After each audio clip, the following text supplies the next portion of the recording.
it's Bernadette. I am here with the Sagittarius Tarot reading for January 2021.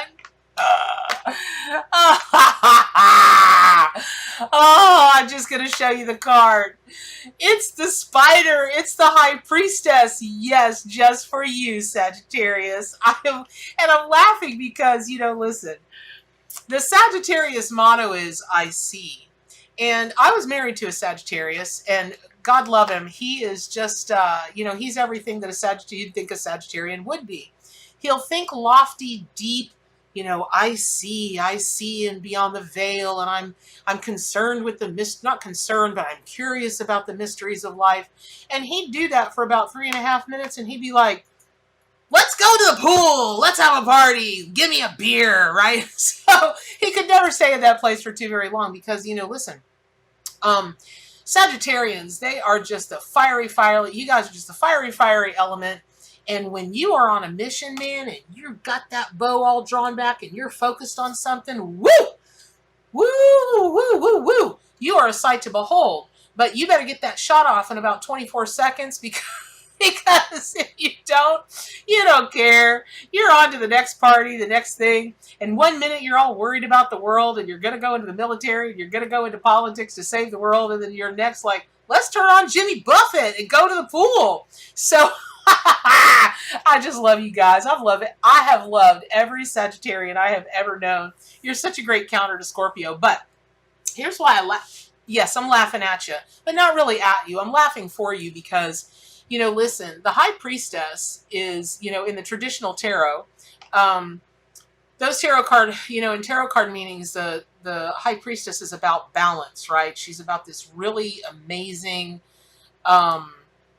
balance between the known and the unknown and the mysteries of the world. And, she's pure spirituality and, she reconciles the right with the left, and as above, so below. And, she sits between these two pillars, and it's all about harmony and hidden knowledge. And she's the keeper of intuition and mysteries. And then you've got, the spider that came down and sat beside her. And spider is, oh my goodness, you talk about, it is the spider, just in terms of spirit, totem, and power animal meanings, it is the archetypal representative of the great mysteries and how to weave your own web of your life and all of this intricate balance that spiders do on all these webs. And and so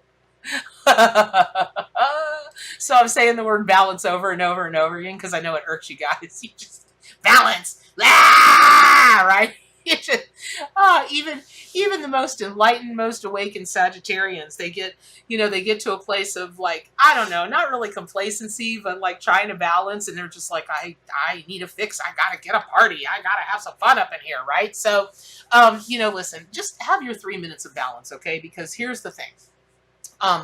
Just from the planetary movement of this month, right? Starting off your new year, the full moon on the 28th is going to play into your passions for desire and independence. And that's fantastic. Just make sure that, like the spider, you're crafting a web that gives you like an advantage by drawing others' wisdom and not trying to do everything yourself, because that's, your ruling planet Jupiter has just undergone a great grand conjunction with Saturn, and that's the sign of the revolutionary Aquarius. And you might feel compelled to break new ground or indulge in your desires, and that's cool. But you've also got like this philanthropic, humanitarian nature that may be triggered now. And you also may have to balance your personal desires that are, with what you think is good for the collective and society at large.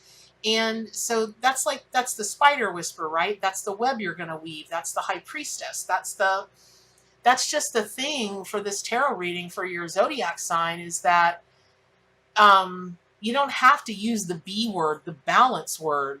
You can have all of the things that you want. So for instance, what if, what if you came to see your desire to do great humanitarian things, which Sagittarians always do, man, they are very deeply concerned with the collective.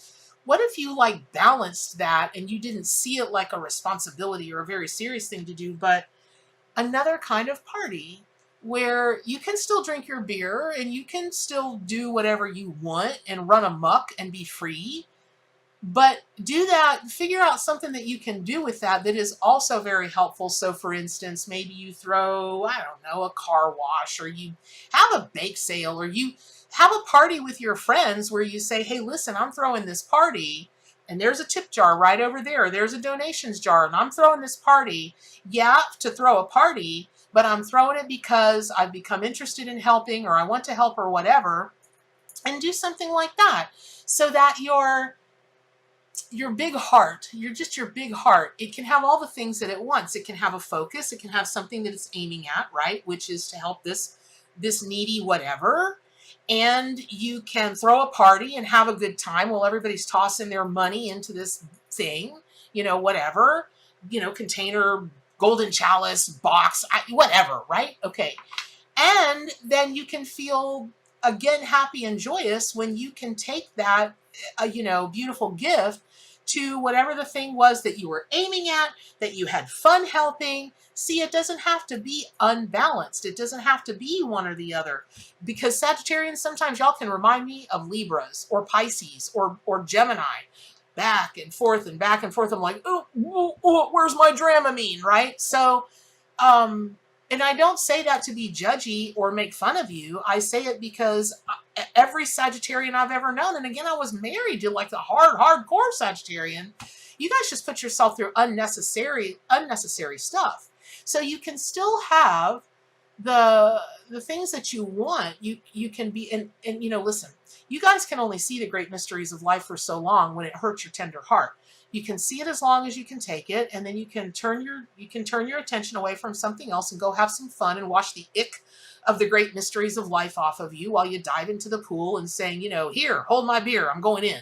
So, when you are taking a look at the year ahead of you, 1 month does not a year make.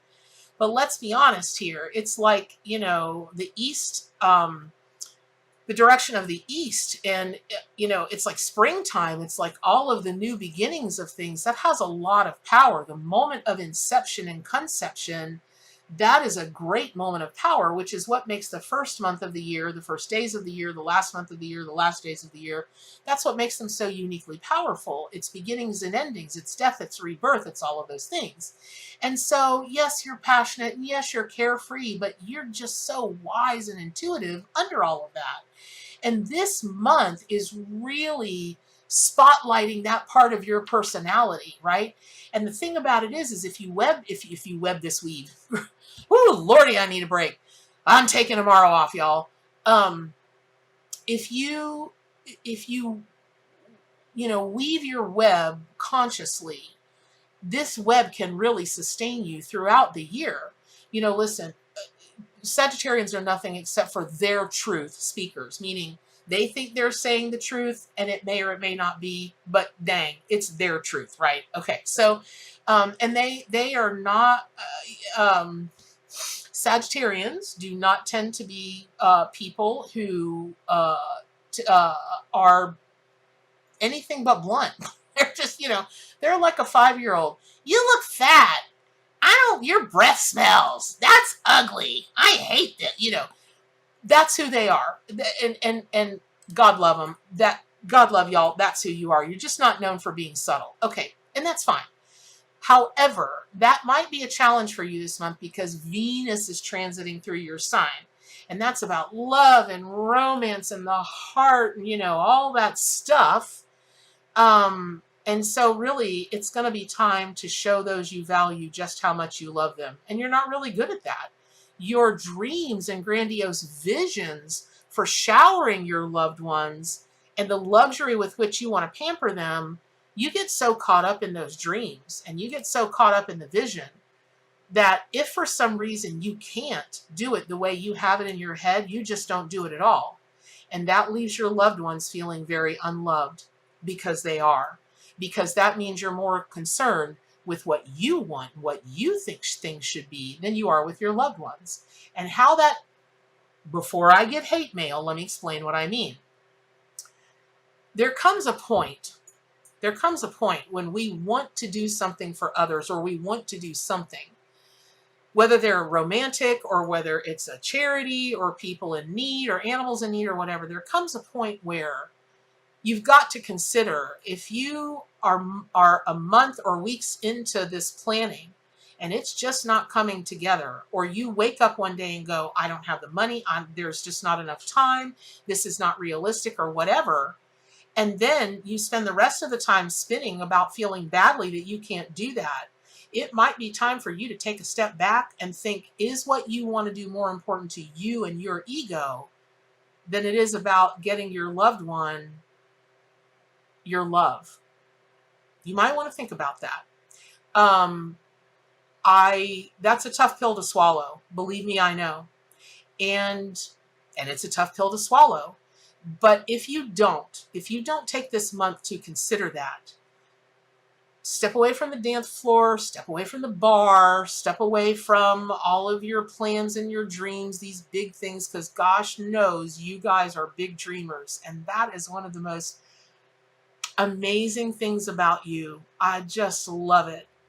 But take a step back and see if you're doing more harm than good by shutting off the flow of love, whatever your love language is, whether you speak it, you show it, you gift it, you whatever it, are you cutting off your flow of love because you're so wrapped up in what you think you should be accomplishing or you think you should be doing, and then just giving up or doing so much self-loathing or beating yourself up because you can't accomplish that for whatever reason? Maybe you just can't. Maybe it's not the right time. Maybe, there could be all kinds of things, but put yourself in the shoes of the other person, which Sagittarians do not do very well at all. Put yourself in the shoes of the other person, the other group, the other collective or whatever. And when it becomes a repeating pattern, you don't show, you don't give, you don't show, you don't give. People can forgive a few times. People can forgive a lot of times. But once something is a repeating pattern, your partners in business, in love, maybe people that you've promised to do something for, and you just never get around to those things, they will come to know you don't care. Or at least that's what they'll think. You don't love them, you don't care. And I know that you don't want that. So this is, gosh, if you'll just lean into it just a little bit, everything in your life will improve if you will just allow Spider and the High Priestess to work magic in your life this month. Things will do a big turnaround for you. Your love life will get better. Your friend life, your family life, your life that, what you want to present to the world and do for the world, it will all get so much better. So I hope that was helpful. Pick up your copy of the Arc Animal Tarot and Oracle deck. That's the deck that I bring you these daily readings and all of the monthly tarot readings from. It's based on the Rider-Waite deck, as well as it has oracle cards and all the spirit, totem, and power animals. Subscribe to my YouTube channel so you can get your metaphysical fix right here, and I will see you next month. However, all of that said, the most important thing for you to do, that's stay wild.